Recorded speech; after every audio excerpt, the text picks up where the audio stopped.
Laurie Houston's News for the Heart is dedicated to helping you give a voice to your own soul. Our hearts have the power to free us from pain and the struggles that keep us from awakening to our true essence. Join Laurie now as we delve into our heart and soul to find the path that will open us to the possibilities and lead us to the life we love to live. And good afternoon. This is News for the Heart. And today I have Tom Campbell, who I absolutely adore. And in fact, I adore so much, I am taking part in his workshop in January. Very excited because I've got all my stuff almost all booked. I'm going to spend my birthday in Paris. I thought that would be nice. Great. They're taking advantage of your workshop to get me over there and to play a little. But we are going to talk about the holidays, and we thought we'd talk about finding peace. And part of the piece about finding peace, is that we tend to don't like ourselves. Like we tend to be in a place where we're always wanting to change, fix, heal. You know, we're always looking outside ourselves. We're always trying to do something because we don't like where we're at. We don't like who we are. We don't like things about ourselves. It becomes a problem when we have all this family stuff going on. And I mean, this is a magical time of the year because when we can connect in with that spirit of giving and love that is all around us and all around us all the time, it can be so different. But the bottom line is, that when we talked about time being an illusion, and you said that time is an illusion, and I get that from this perspective in this planet, in this physical world, time is time, and what happened has happened. And now we're moving into, a beautiful time. But to get into that moment, we have to actually like ourselves. Like to be able to do the things we want to do or to be the way we want to be. We actually have to want to be in this moment, because most of the time we're spending in the past or worrying about the future. And it's kind of hard. We distract ourselves a lot, especially around this time of year. We've got food and we've got movies and we've got all sorts of things to, distract ourselves and make us happy. But doesn't mean it helps us like each other any better. And so that's what I wanted to talk about today, about finding peace, using the magic of the season, and starting to like who we are. Like, how does that even happen? I mean, we've talked about this before about, a lot of people say you can't love somebody else until you love yourself. And you like to say that it's not about loving ourselves, it's about liking ourselves. And that is a huge difference. Yes. So let's talk about that. And welcome to the show, of course. Okay. Yes, that is a huge difference. That loving yourself is the definition of narcissism, and we don't want to go there. But liking yourself is absolutely important. And disliking yourself just makes it impossible for you to find peace, for you to find happiness. You can't find happiness, and you can't really love other people. You can't give if you don't like yourself. If you don't like yourself, then you're convinced you don't have anything to give. You've got nothing valuable or worthy of giving. And therefore, you retreat inside yourself. And you get inside your little wall that you've built to protect yourself, and you close the door and pull up the drawbridge. And that's the way many people spend their holidays, is making little forays out into the social scene and then retreating, to their castle and pulling the drawbridge up. It's unfortunate because the holiday season has its own special opportunities. And that is that we learn to grow up. We learn to like ourselves, I guess, and be able to love other people through our interaction with other people. That's where our challenge is. And if we get in behind that drawbridge and get in behind our protective walls, then our growth is very limited and very slow. It's just, we make growing to a better, happier, more positive life almost impossible because we wall ourselves in along with our misery. It's our misery is in there behind that wall with us. That's the problem. So The thing is that people dislike themselves for different reasons. Sometimes it's just they feel inadequate. They just feel like they are not a whole lot of anything special. They're just kind of inadequate. And because they feel inadequate, they interpret all the little things that happen to them in a day to be a result of their inadequacy, even though this is not true. So somebody says something to them, and it might just be a comment in passing, but they may take that as a criticism. They hear criticism everywhere. Things that aren't meant to be critical are taken critically. If somebody says, "Oh, you don't have your tree up yet," well, rather than that just being a fact that somebody says, it's suddenly criticism of you being unable to do the things that you're supposed to do or get things done. So you hear everything that people say as criticism because you believe yourself to be inadequate, you see? So you interpret all of this negativity from others when most of it really isn't negativity at all. It's just life and people interacting and casual conversation. So we make ourselves unhappy. We make ourselves want to retreat into that little castle and pull the drawbridge up because we get all this criticism. And we think if we can just be by ourselves, that will help fix it. The fact is, all that criticism is really created inside of us to begin with. We interpret all of that as negative. And even if somebody actually does insult you, says something to you that is maybe rude, because that does occasionally happen, not a lot. Most people are not rude. Most people have good manners. But if that does happen, then you take it very strongly to be critical of you. You take it very strongly that you are inadequate, and that's what they're saying. And then you respond with anger because you don't want to accept that you are inadequate. So you get angry with that person because they have just made you feel inadequate. Now let's look at the possibility that you don't feel inadequate. You really don't feel inadequate, and somebody says something rude to you. It doesn't upset you at all. Matter of fact, you realize that it's not about you.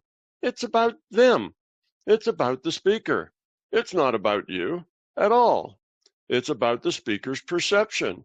And instead of getting angry, you can explore that perception a little bit and find out, why. How did they come to that conclusion? Why did they come to that conclusion? Because there's no anger in it, because it's not really about you. But you see, when you feel inadequate, everything is about you. You are the center of your universe, and everything that happens to you and everything that's said to you, you interpret it to be about you. Right. So that is one thing. We just feel that way. And why do we feel inadequate? 100 little trivial things that really don't matter. They're all paper tigers. They're not important. You didn't get a toy you wanted when you were 5 years old, and you thought for sure you were going to get it, and you needed it, and you deserved it, and you didn't get it. So you feel that, well, I didn't get it, obviously, because I wasn't worthy. I wasn't seen as being worthy. So thinking that I was worthy was wrong. I'm really not worthy. So when you're 5 or 6 years old, you have a very small view of reality, and you can very easily twist things around to being self-critical and feeling unworthy. And even though none of that is true, again, you take all that on as the fact that you didn't get your toy, is a critical statement about you and about the way people see you as not being worthy. So you start to take that on. So the unworthiness comes from hundreds of little things like that, just little things where somebody said, "Oh, you didn't put your Christmas tree up yet," and now you feel unworthy because you didn't do it right, because everybody else has theirs up, and your responsibility was to get one up by Christmas Eve anyway, and there it is, late Christmas Eve, and you haven't gotten to it yet. You see, so you feel like you failed. So that's one part. All these little things that we interpret as being critical, whether they are or not, leads us to not like ourselves. And if you don't like yourself, you don't think you have much to give, then you can't give much. You can't give to other people because you really don't feel like there's anything in there to give. So your life is perpetually miserable because you perpetually interpret everything anybody says as being negative. You interpret it all about you when actually 98% of it is about them. It's not about you, you see, but you interpret it about you and negative. The second reason that we feel bad about ourselves is that we have the idea that what we should do in life is to try to make sure that everything happens the way we want it to happen. Now, that's a self-centered attitude, but it's an attitude that most everybody has. We want things to happen the way we want. And how do we do that? Well, we try to get prepared. We try to talk to other people to convince them that, you know, what we want is really the better way. We manipulate, we connive. We do all sorts of things. We very selectively give people information and withhold other information because we're trying to manipulate their opinion of us, or their opinion of, you know, what we should do next, trying to get them to do what it is we would like them to do. And we do that with everybody. We do it with our spouse. We do it with our children. We do it with the next door neighbor. We do it with everybody at work. Everyone, say at work, you want to be seen as competent and one who, you know, gets a good job done and gets it done fast. So that's an attitude, and you will only say those things that help forward that attitude. You see, so you're trying to manipulate people to have that attitude. So maybe you don't ask for help when you need it, because that would be an admission that you didn't know something. So you get along without asking for help, or you get along, you know, you go home and work at home, and or stay at work and work until 6, 7, 8 o'clock at night, because that's what's required for you to maintain this image, rather than going and getting help, you see, and saying, you know, I really don't understand that. Is there anybody can help me out with this? See, that would not be a good thing. So this attitude pervades everything. You want to manipulate other people's attitudes, ideas, opinions, and actions to be the way you know is best. Best for them, best for you, best for the whole world, because you know what's best for the whole world and everybody else. You've been given that fantastic knowledge of what is the best thing to do, because everybody feels that what their attitudes and what they think is indeed the right way. You know, there's that old saying that says there's two ways to do things, my way and the wrong way. You know, well, that's a joke, but most people actually feel like that. And it gets down to it. They really feel that way. And how that makes us feel bad is that we constantly fail.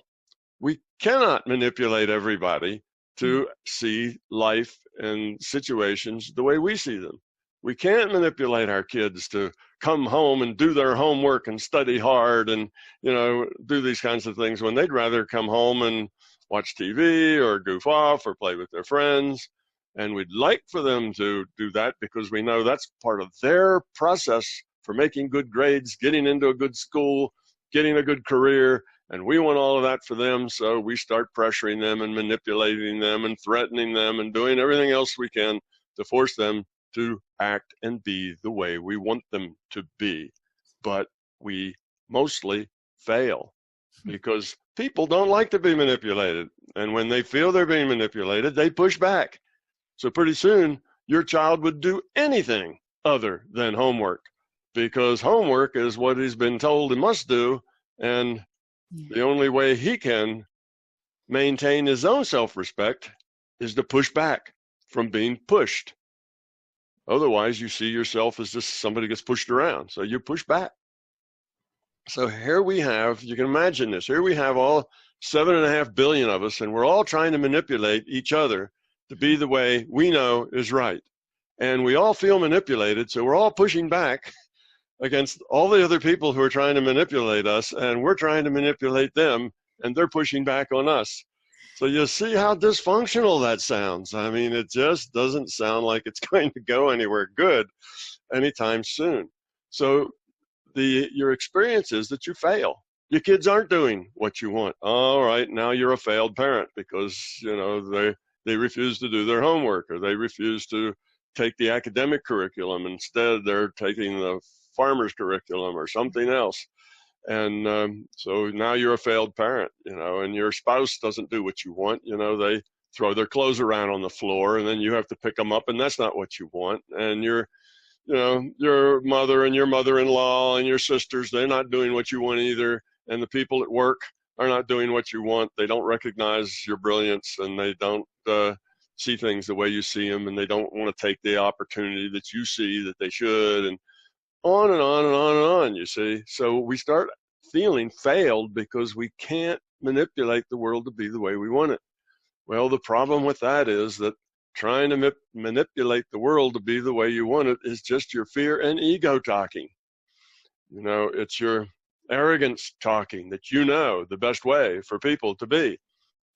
So if you instead just accept things and people the way they are, and then deal with them in a way that is the most positive way that you can deal with it, the most loving, the most caring, the most positive, the lowest entropy approach you can think of to dealing with that, now you will let go of a lot of that misery. A lot of that failure will just disappear, because rather than you trying to structure your reality, you're letting reality be, and you're just interacting with it. And when you stop pushing people, they stop pushing back. Now it's possible for your kid to do its homework because you're not telling it that it has to. You see, it may even decide that homework would be a good thing because it really would like to go to a good school and have a good career too, you see, but it just can't do it if you keep nagging. So if you stop nagging, it's more likely to happen. And what you find out is if you stop trying to control everything, everything just works out marvelously. The fear is that if you stop trying to control everything, everything will go to hell in a handbasket immediately and self-destruct, and it'll be horrible. The only thing that holds your life and all the people around you together and makes it work is your vision of how it has to be and your manipulation to make it be that way. And if you quit manipulating people, oh, well, if I just am who I am, if I'm just authentic and I say, gee, folks, here in the office, I just don't know anything about that. Could somebody knows more about this can help me out? And let that be known that you don't know everything, admit that, then, people will actually see that you're more real. They will like you better. They will come around and try to be helpful to you rather than they know you're struggling. And they're just not going to say anything at all. They're just going to let you struggle and stew in your own juice because you won't admit that you're struggling. And they know that. You don't know that they know that, but we know all these things about everybody else, right? We know what they're thinking. We know the games they're playing. We know how they're trying to manipulate us because that's why we push back. But somehow we think that nobody really knows how we're trying to manipulate them. And give them our image. Nobody figures that out, right? Because we're so good at it. Yet we see everybody else and we know what they're doing, but they, of course, don't know what we're doing. You see, that's not true either. So when you're just authentic, when you stop trying to make life the way you want it and just take it as it is, when you stop trying to make people be the way you want them to be and just take them as they are, and when I say take them as it is and as they are, I mean in a very positive way. Accept that. Deal with it. Now, maybe dealing with it would be, having a talk with them. Hey, I don't like picking up your dirty clothes. Or, homework. If you don't do your homework, you're not going to do well. If you don't do well, eventually that's going to come back and bite you. But it's your life. Just want to point out some things. See, now you're giving guidance, not instructions. There's all the difference in the world between guidance and instructions. Guidance is not judgmental. It's not pushy. It's not I know and you don't. That's what makes people push back. Guidance is helpful. You're not telling anybody what to do. You're just giving them information and then letting them make the choice. You see, you're not trying to make the choice for them or trying to push them into making a particular choice. So that's where a lot of this holiday misery comes from. is that we are in our own little castle. It's all about us and our mystery. We're in our misery. We're in there behind the wall.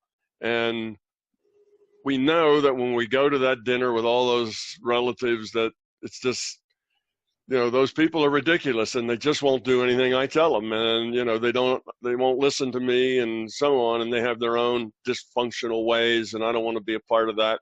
So we get into that. All that is judging. It's judging other people. Let them be however they are. It's okay. You can still interact with them. You can still have a laugh with them. You can still smile and talk about the things that you can talk about. And if it goes to places that you can't talk about it, well, then move along and go talk to somebody else, you see. But that's the challenge. It's easy to sit in your little castle with the drawbridge up. There's no challenge there. There's no stress there. That's why you do it. Well, there is stress there because you're stressed. And you're very stressed that you're so inadequate you can't even get out and meet people, that you feel better hiding in your little hidey hole, in your castle behind your wall with the moat, around it and the drawbridge up. You feel more secure there. Yeah. So that's the sad thing, because you are full of stress. You are full of dissatisfaction. You are full of dislike for yourself. And the way to get rid of that isn't by pretending it doesn't exist. The way you get rid of that is by changing who you are and how you see things. Not by making the world conform to your sense of how it ought to be, but by changing yourself to just accept things and deal with them positively. Interact with them. Sure, give people your opinion, but in guidance. Not in, here's what you should do and here's why you should do it. Here's why I'm right and here's why you're wrong. That's not helpful to people. That's not what they can use. They can use guidance or just information or just chatting for fun, just to see what each other are doing. But you have to interact with people. That's where the challenge is. So this is a season when being sociable is almost thrust upon you. It's demanded of you. It's part of this holiday season, being sociable. But grab that as an opportunity of being social. And okay, when you are around those friends or those relatives or whatever that you just really don't like that much, take that as a challenge. How are you going to smile? How are you going to interact with them and be positive? And if they say something that you know is wrong, instead of correcting them and telling them they're wrong and stupid, you can just let that go, because it's okay that they have their own opinions. You see, they don't have to agree with you, and you don't have to argue with them. You can just let them tell their opinion, and you can nod your head and change the subject if you like, or whatever. Just interact with them. Make it positive. That's your challenge. Connect with people. Make it a positive connection. If they insult you, don't be insulted. Don't take it on. Don't interpret it that way. Right. Just realize it's about them, not you. And then instead of anger, you end up with compassion. It's about them. They're unhappy. They're miserable. They're in their own little castle with all their misery, and they're trying to, get back, get even, have everybody see them as the wonderful person that they are. And it's not working, so they're getting angry about it. So you have compassion for them instead of anger for them.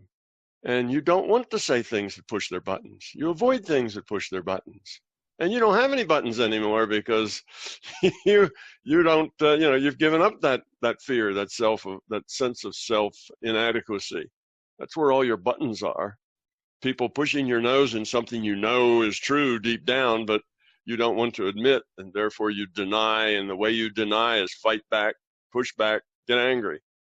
So use these holiday seasons as a great set of opportunities to be around people and make it positive. Say all the things that other people are interested in. You don't need to talk about what you're interested in. Talk about what they're interested in. You'll find they'll be very engaged with you if you talk about what they're interested in, rather than knowing that what they should do is listen to you as you tell them what you're interested in, you see. So make it about other and not about self.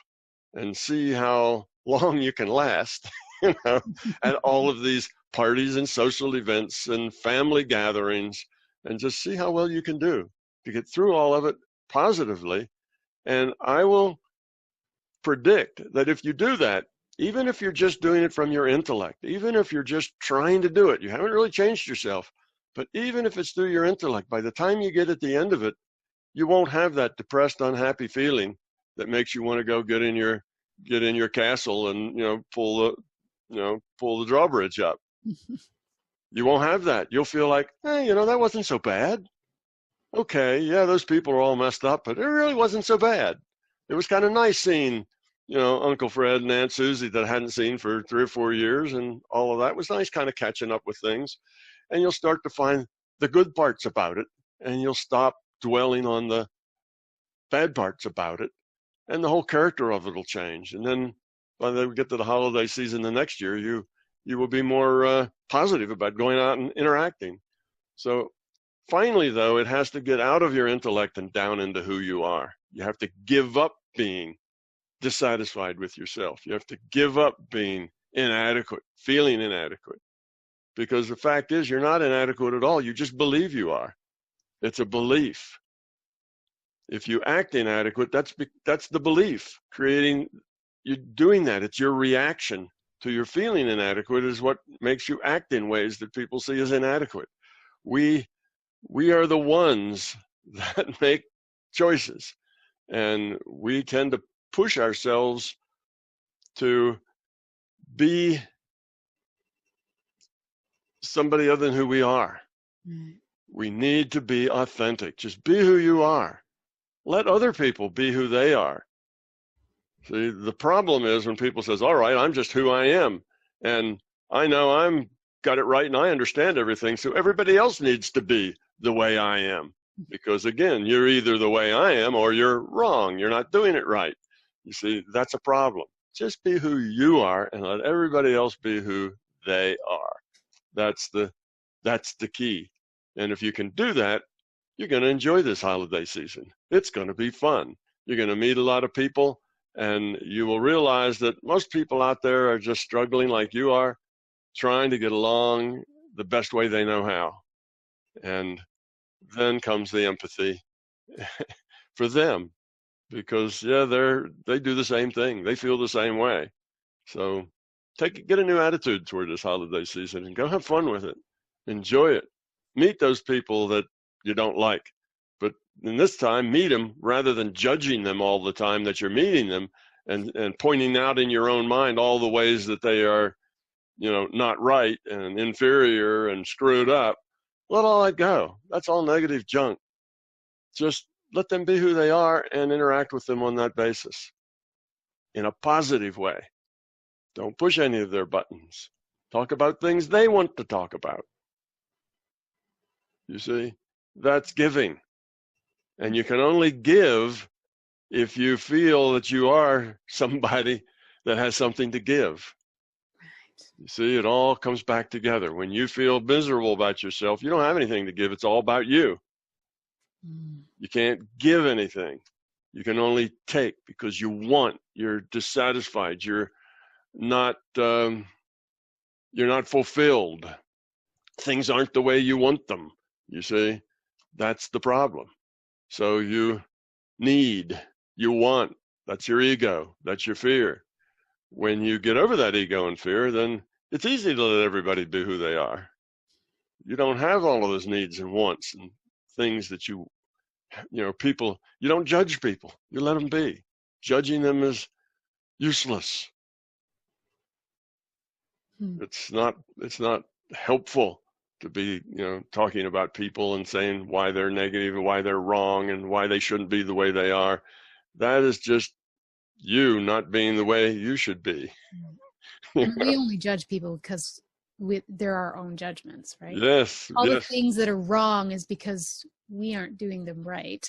I mean, that's where everything comes from, right? That's right. That's it. You see a world that reflects yourself. And that's because you make choices, you interpret that world in terms of your own sense of self, your own, you think when somebody says something, the way you understand what they mean is by saying, if I were in their position and I said that, what would I feel? What would I mean? That's how you interpret it, you see? But they're not you, they're somebody else. And when they say that, they may not mean at all what you would mean if you said it, but yet you jump to that conclusion and then you take it negatively or you get upset by it or something when it really wasn't anything at all that was negative. You just interpret it that way. So yes, indeed, we see everybody else as a reflection of ourselves. Yeah. So as we lighten up and get happy and let people be, then suddenly everybody else is so much nicer. It seems like everybody else grows up when we do. That's because we stop seeing everything in a negative light. We try to make ourselves feel better by putting other people down. Well, look at those people. See what they're doing. They're just so petty and they're foolish, and then we go on and on. What we're trying to do is say, I'm better than that. I'm better than they are. I'm not that bad. I'm not that worse off. I don't do those things. At least I do. So we're trying to make ourselves feel better by putting other people down. And if we didn't feel bad to begin with, we wouldn't need to do that. You see, we wouldn't have to do that. We already feel good about ourselves. So yes, you have to like yourself. It's very key. If you don't like yourself, nothing else will work. And if you really don't like yourself, then start thinking about being authentic. Who are you? Who are you really? Throw away all this image and all the stuff that you want to be and everything you think that you have to be for other people and what they're expecting you to be, and just be yourself. That's step one. But now step two is just as important. Look at how that works. You're being yourself. You're being authentic. How does that work? Does it make everybody angry? Does it create a lot of anxiety? Is it a problem in your life? Well, if it is, then you need to change yourself. You don't need to change them to suit you. You need to change you to suit the world. You see? So then you change yourself. And now be authentic. Be the new authentic self, the one who doesn't have so much fear and is not so judgmental, and see how that plays in the world. And you'll find it plays a lot better. And keep on experimenting until you eventually grow up. You don't grow up in a season or in a month or whatever, even in a year, or even in a decade. It's a life's work. You grow up in a lifetime. So it doesn't matter where you are. It's not like, oh yeah, well here I am, I'm a mess. There's no way for me to get from here to where you're talking about. Of course there is. Right? The journey of 1,000 miles begins with one step. Of course there is. You just have to make a little effort to be authentic and to observe how that works and change yourself until the authentic you is a happy, interactive, positive being. And at that point, you'll find your life is mostly joy rather than struggle.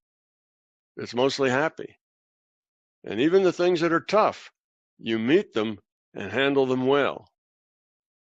You don't get angry and upset and drop into self-pity and go through all of that stuff because you let all that go. You let all that fear and self-centeredness go. So that's my take on the holidays. It's a wonderful time to get out there and experiment with a new, more positive you. See how many people you can make smile, even the ones you dislike the most. See if you can't say something that makes them smile. And don't say anything that makes anybody upset or frown. Just see if you can do that, even if you're just making it up from the head. And it's not what you really mean, it's not how you really feel, but just see if you can do it. Because even just doing it through the intellect, you will see the result. It'll be so much more fun, and it will be so much more interesting, social event, and you'll like it better. And then you can actually try to be it rather than just act it, because that's essential. If you continually act, it'll actually make things worse, because then you'll get resentful, because you're acting, because people don't want to act. They don't like acting. And when they have to act, they get resentful. If you have to act at work, you get resentful for that. After 20 years of that, you can't stand it anymore, and you need to leave someplace where you can be yourself. So, well, I didn't give you much chance to talk, so I'd better be quiet here and let my host get a thin word in edgewise. Well, I did do a lot of talking at the beginning, but I mean, okay, so the big thing that we do is try and be authentic and look at those areas that we tend to judge others the most, because that would be a good indication of what we judge about ourselves. Yeah. I mean, what's the best way to do some of these things? Like, what's obviously when we come at it from a place of doing, or we come at it from just trying, I mean, again, it comes from the place of the intellect or the heart. So I guess for me, it would be, constantly checking in with myself and saying, okay, where am I right now? How am I feeling? What's my body? Because then you can kind of get into the present moment and you're not stuck in the past. You're not worrying about the future. So you're kind of like doing a check-in with yourself. And then, usually that's when I laugh and say, oh, right. So this is what I'm doing. Because, yeah, that's not working very well. But other than that, I mean, what are the key things that you would do? Is it meditation? Like, to me, it's just like doing a quick connect in with myself to see where I am. And then I can laugh because, when you're in the moment and you're not in the moment, but you're like stuck in this thing that's happening, the last thing you feel about is laughing until you can sort of step outside of it and go, well, right, okay, so you're doing that again. Right? Like it's an interesting process. What is I mean, for people that do get stuck a lot, you've given us already some good ideas, but I think the thing that I would say, that I would suggestions I might have is pay attention to your feelings. Right. How do you feel? Yes, and that's these moments of introspection where you have to kind of see yourself from outside of yourself, and be aware of your feelings. Be aware that you're feeling stressed. Be aware that you're feeling anxious. Be aware that you're feeling negative, and then say, why? What am I doing here? Well, if you're feeling negative, it's a good bet you're judging somebody else that, as not being the way they should be, that sort of thing. And you'll find that whenever your feelings are negative, there's a problem. Because if we didn't have the problem, if we didn't have the fear, the ego, and the beliefs, we wouldn't have any negative feelings. We wouldn't have negative emotions. We'd be full of compassion, empathy, caring. And if we did just run into that case where the person was just so awful that there was no way that you could interact with them, we'd go someplace else. It would be time to go elsewhere. Just let them be. That's who they are. Then if you can't interact with them, then don't interact with them. If that happens to be your spouse, now that's a problem. Or, somebody, somebody that you have to interact with, or somebody at work, that's a problem. Well, then you have to look and say, well, how can I best work with this problem? I can't not interact with them. How can I interact with them and cause the minimum of negative feelings, the minimum of dysfunction, the minimum of anger? How can I do that? And then start working at that. So here I'm saying the intellect leads, but the being level has to follow. You have to be these things. Otherwise, you're just a more clever manipulator if you just always do it in your intellect. This makes you a more clever manipulator. You have to be it, but often before you can be it, you have to think it, and you have to use your intellect to start it. But rule number one, keep track of your emotions. Now, mostly we don't keep track of them. You know, here we're in a rage, getting upset with somebody, and we don't even realize we're in a rage because we're so much committed into the rage that we don't see ourselves from the outside. That's anybody else looking at us would say, wow, that person's really angry. You know, they're in a rage there. They're really upset. But we don't see it. Everybody else notices it instantly. But be aware of that. Be aware of when your feelings start to turn negative, where you start to feel, no, that's not right. Well, it's not right to you, but that doesn't necessarily mean that, you know, you are, you know, the judge of the universe, and that's not right. It's just another opinion. It's another way of somebody doing something, and work with it in a positive way. So feel those feelings, be aware of them. How do you feel? And when you start feeling a little negative, usually you feel a little negative before you feel a lot negative. When you start feeling a little negative, then's the time to start looking at yourself and saying, why? Why am I negative? And you'll almost always find ego is the reason. They're not doing it the way I want, the way they should, the way I know that they should. That's not a good way to do it. They shouldn't treat their child like that. They shouldn't do this. They shouldn't do that. They shouldn't let their child, you know, make all that noise in the restaurant, you know, and you've got all of these things about how you know what they should be doing.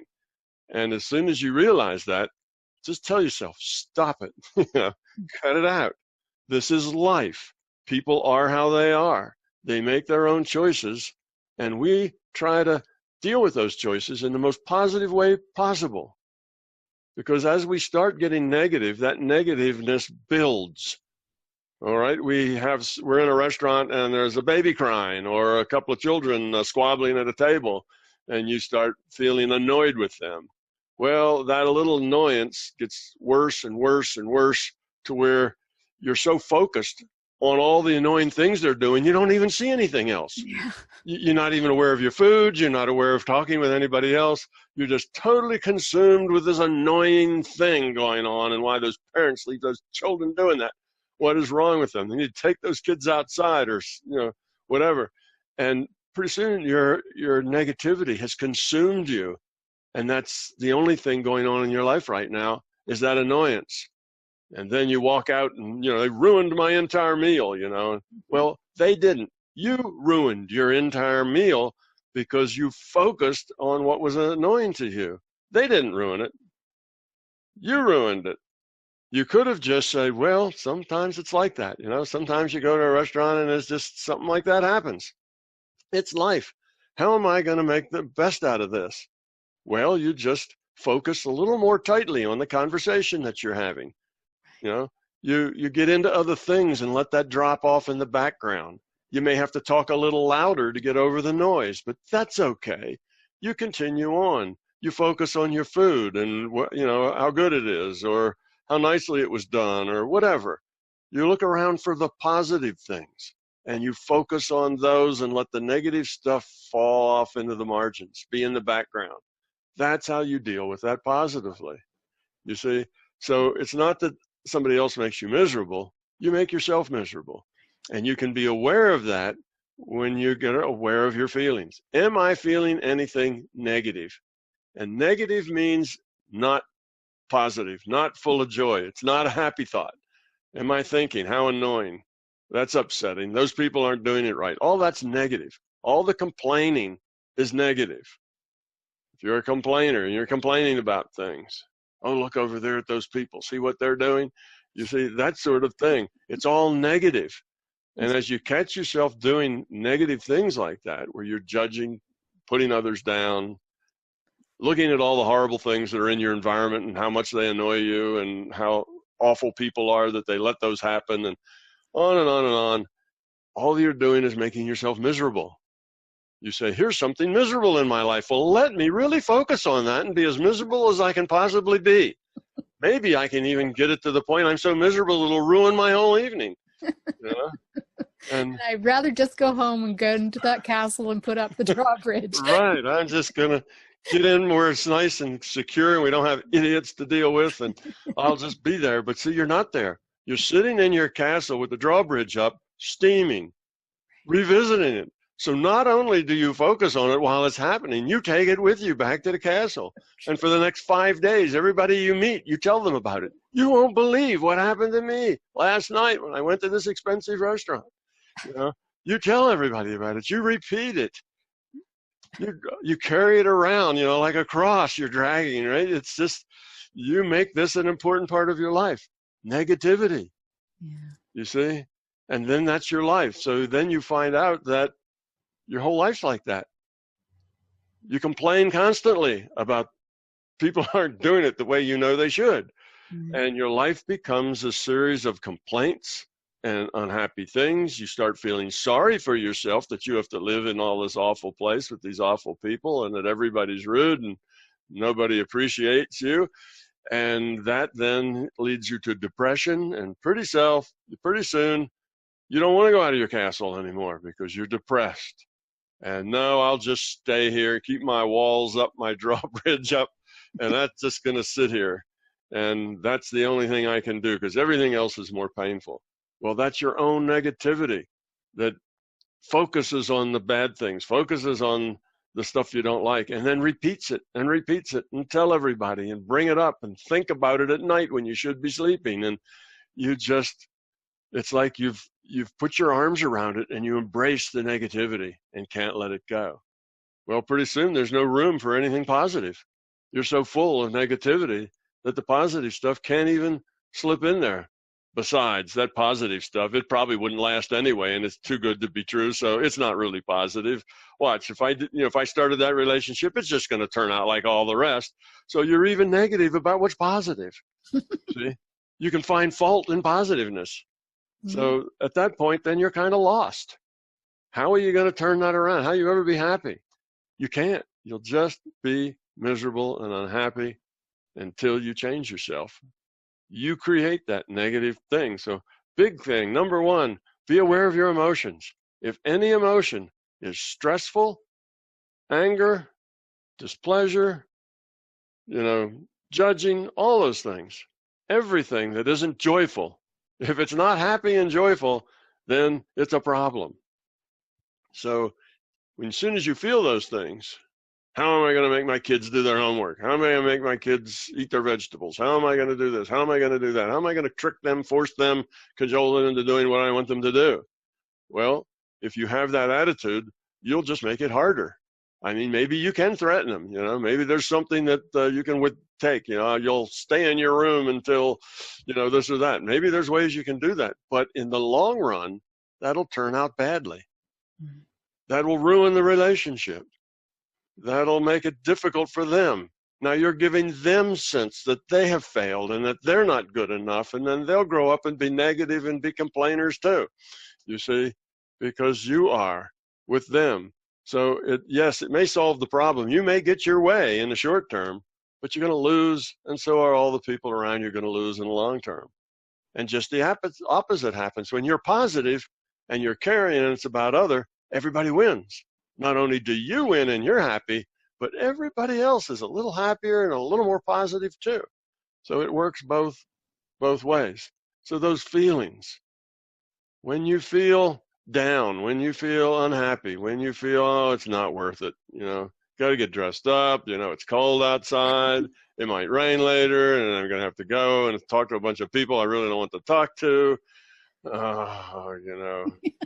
When you get that feeling, well, that's you making yourself unhappy. That's you making yourself sad and wanting to stay and hide in your castle. That's not good. That's not where you want to be. You want to be positive about things. So yes, catch that emotion before it turns black. Catch it when it's just light gray. Oh, I'm annoyed. There's a kid over there banging his water glass with his fork, and that just shouldn't happen in this expensive restaurant. Then you start faulting the parents after you fault the kid, and then pretty soon you're in an internal rage that ruins your whole evening. Well, instead you have to accept it. Life is like that. You don't always have it the way you want it. Sometimes you go to an expensive restaurant on a date with your significant other and you want it to be romantic and some kid's making noise. That happens. It's just the way it is. Kids are like that. They don't have big pictures. They're very self-focused too, just like you are, and they haven't learned about manners and about pretending that they have to, be nice to other people. They haven't learned any of that yet. So that's the way it is. And you have to, how can I make this positive? What can I do to minimize that problem? I can't make the problem go away, but what can I do to minimize it? That's your thing. How can I make it as positive as possible? We have so much in our lives that we just don't have any control over.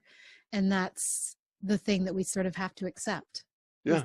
We just, I always find it ironic when people get upset with people on cell phones. And maybe in the beginning, people used to talk a little bit louder on cell phones.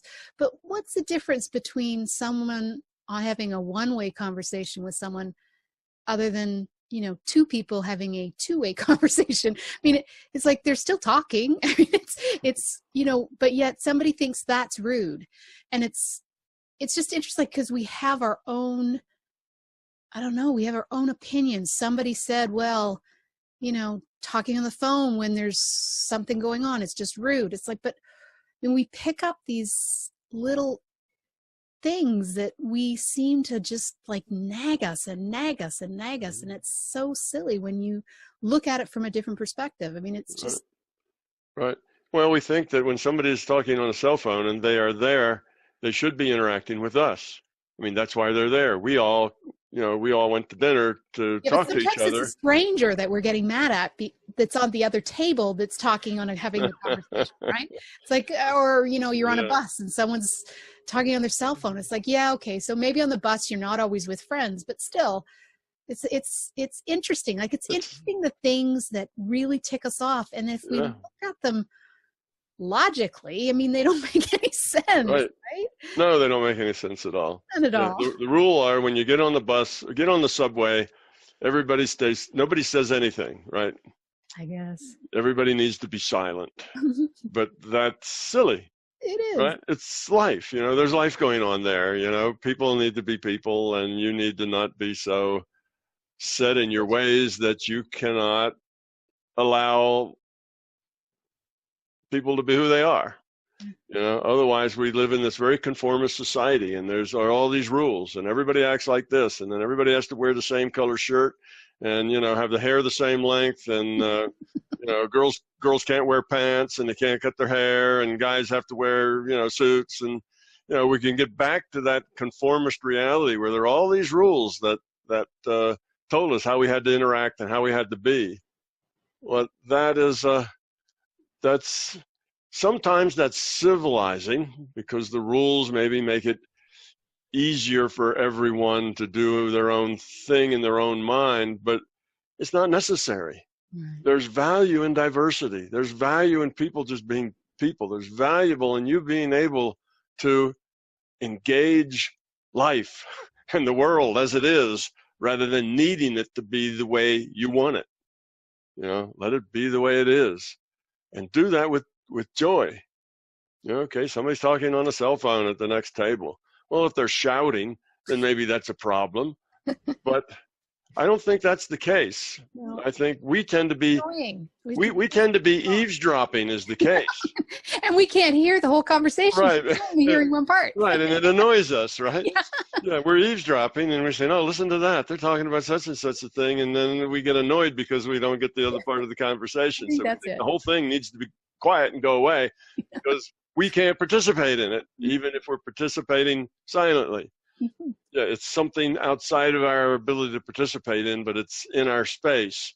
So yes, that's probably why it annoys us. It's because we can't hear both sides. Yeah.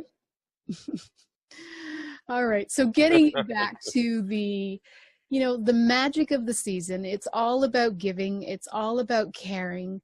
It's not about, the most expensive gift, or,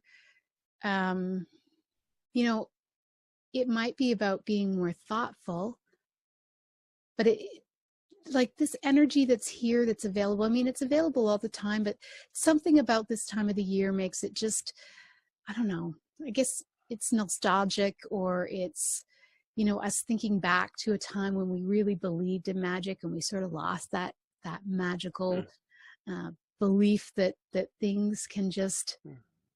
Well, I think it's magical because we get pushed out of our castle. Right. We get pushed, you know. They say, put the drawbridge down and, you know, and come join us. You get pushed out. And that being pushed out means you're pushed out to care. You're pushed out to be thoughtful. You're giving gifts or whatever, and you have to consider these people and what they might want or like, or what you could do, or other kinds of things. So it takes us out of our preoccupation with us. You know, I'm in my castle and it's all about me. And it pulls us out of the self-centered state that we often live in and makes us think about other people, makes us interact with those other people socially, makes us reach out, connect. That's what it's all about. It's connection. And for those who are just kind of sad sacks, that's a tough thing, you know, because if they're just sad and they're in their castle and they want to be left alone, then they find it annoying to be constantly drug out to be at social events that they really don't want to attend. So that's I think the magic of these holidays is that it's a connection time. Excuse me. It's a social time. And we need that.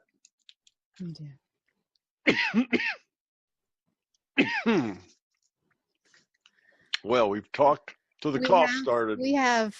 I think we've done a good show for the holiday season. I think there's a lot of tidbits in there that can really be helpful to people. And I'm sorry you're getting a dry cough or whatever is going on there. It will go away soon. Yeah, of course. As soon as we're done. Exactly. Well, as always, you are so fun to have on the show. I know we talk a lot about the same things, but it's always sort of a little bit of a twist in helping us, you know, really get to a place where we can finally grow up and, you know, work towards liking ourselves and finding that peace that we're looking for. Mm-hmm. And it all has to start with from within. Right. So, and as we like ourselves, that has to happen first. After that, we actually get to like other people. Right. After we like ourselves. Until we like ourselves, it's kind of hard to like other people because we're just miserable and unhappy. Yeah. Well, if you want more information about Tom, go to mybigtoe.com. He has hundreds, literally, of videos that you can watch and get more. Overwhelming is the word. Well, yeah, it could be. Lots of great places to start, though. And I always love having you on because it's always, you know, the practical application. And that's kind of what we need as we kind of try and grow up in this planet. So I'm always grateful to have you on. Well, you know, Laurie, I'm always happy to be here because this practical stuff that we talk about is really what's important. It is. Everything else really boils down to this. This is where the rubber meets the road. This is the important stuff. And though we say the similar things because it's really a simple problem, you know, it's about love and fear. And that's really the whole problem. So in 2 words, you can have the whole discussion almost. It's about getting rid of fear and becoming love. But that has a lot of interesting logical consequences in a lot of situations, and every time we approach it differently and talk about different situations and different things. So I think this is probably the most important discussion that you can have, is a discussion about how to become happy, how to find peace, how to find love. You can't do it until, one, you like yourself and you interact with others. It requires a social situation. You don't find love sitting in a cave. You may think you do, but you don't find that. You find that through interaction. You don't find that sitting in your castle with the drawbridge up. You only find the good stuff when you get out and can mix non-judgmentally with other people. See the good in them. Find something in there that is positive that you can work with, and ignore all the stuff that you can't work with. And eventually, when you get rid of all your own trouble, there won't be any part that you can't work with. You can work with all of it with everybody. So it's a thing worth doing for any of our listeners out there. If they're not full of joy and peace and happiness and satisfaction, in their life, if that isn't a description of them in their daily life, then they could achieve that if they change themselves. And I'll leave it on a happy note. The good news is that if you really want to change and grow up and get rid of your fear, that's all it takes. If you really want to, not at the intellectual level, but at the being level, you really, really want to get rid of the negativity, you will, because your intent modifies future probability. And with a being level, a strong being level intent, that will just happen. So that's all you have to do, really, is really want to see the problem as yourself and want to outgrow it. If that is a deep feeling you have, a deep knowing you have that you want to do this, it will happen. It will just happen all by itself. So that's the good news. There's really nothing you have to go do in particular other than just really want to grow up. That is the only thing you have to do. Everything else will take care of itself. Nice. Well, thank you, Tom. You have been listening to News for the Heart. We've been getting to the heart of what matters with Tom Campbell. And I guess we'll have one more show. It probably won't air till near the beginning of January, or the end of December, but we'll be back next month. Thanks, Tom. Have a question for Laurie and want to be on the next News from the Heart show? Drop us a line via instant feedback at bmajor.org. News from the Heart is brought to you by Intuitive Soul and is produced by Major Radio for Clear Channel's iHeartRadio and bmajor.org.